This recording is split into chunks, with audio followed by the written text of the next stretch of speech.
अस्सलाम वालेकुम। आज के बाद से बचे हुए चावल बिल्कुल ज़ाया करने की ज़रूरत नहीं, उससे हम बहुत मज़ेदार से कबाब बनाएंगे। तो बचे हुए चावलों से आप कबाब भी बना सकते हैं और चीज़ बॉल भी बना सकते हैं। तो ये देखें, मेरे पास 1 कप चावल हैं और ये फ्रिज में रखे हुए थे और रखे ये थोड़े से सख्त हो चुके हैं। तो इसको नरम करने के लिए हम हाफ़ कप पानी लेंगे और पानी में उबाल आ जाए तो इसमें थोड़ी सी बंद गोभी और थोड़ी सी गाजर बारीक कटी हुई और वो जो चावल बचे हुए रखे थे इनको डाल के इतना पकाएंगे कि ये पानी इसमें खुश्क हो जाए, चावल नरम हो जाएं और ये सब्ज़ी थोड़ी सी गल जाए और साथ ही साथ चावल भी थोड़े से और गल जाएं, क्योंकि फ्रिज में रखने के बाद ये थोड़े से सख्त हो जाते हैं तो इन्हें नरम करना लाजमी है।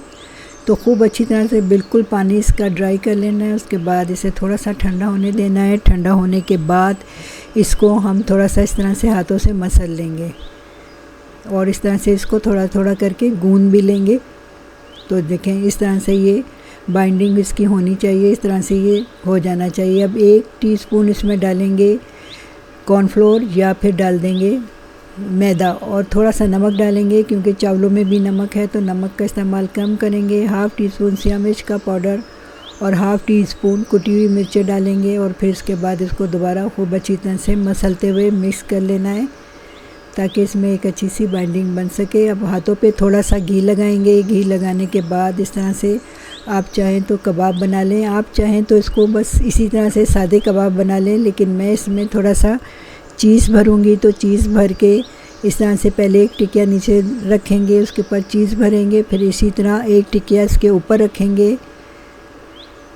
इस तरह से इसको कवर कर देंगे चीज़ को और चारों तरफ से खूब अच्छी तरह से हम इस कबाब को बंद कर देंगे ताकि पनीर इसका जो है बाहर ना निकल पाए। तो मैं यहाँ पे चेडर चीज़ का इस्तेमाल कर रही हूँ, आप चाहें तो मोज़रेला का भी कर सकते हैं। तो बस इस तरह से ये कबाब बना के मैंने रेडी कर लिया है और आप चाहें तो इसकी बॉल भी बना सकते हैं। इसी तरह से मैंने चीज़ भर दिया इस बॉल के अंदर और इसको एक फाइन सी शेप दे देंगे।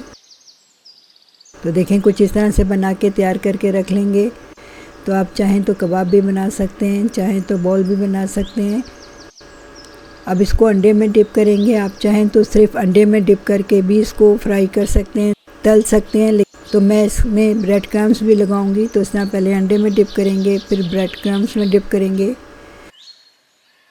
बगैर अंडे के इसको नहीं तलेंगे, क्योंकि ये चावल हैं तो चावल नीचे पैन में लगते हैं, तो इसके लिए अंडा लगाना ज़रूरी है। बस एक तरफ से जब गोल्डन हो जाएं तो दूसरी तरफ से अच्छी तरह गोल्डन करेंगे और सब चीज़ें पकी हुई हैं, बस एक हमें हल्का सा सुनहरा कलर लाना है। तो ये जो हमने चीज़ बॉल्स बनाई थी चावलों की वो भी तल लेते हैं और हल्का सा गोल्डन कलर इन पे भी ले आएंगे और बस झटपट से तैयार हो जाने वाली ये रेसिपी है और आप इसे शाम की चाय में बना के इस्तेमाल कर सकते हैं और ख़ास तौर पे बच्चों के लंच में ज़रूर रख सकते हैं। इसको बच्चों के लिए बना रहे हैं तो इसमें मिर्चें ना डालें।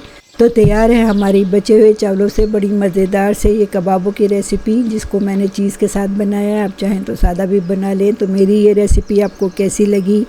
अच्छी लगी हो तो मेरे YouTube चैनल को लाइक कीजिए, सब्सक्राइब कीजिए, शेयर कीजिए, बेल आइकॉन को और बिल दबा दें।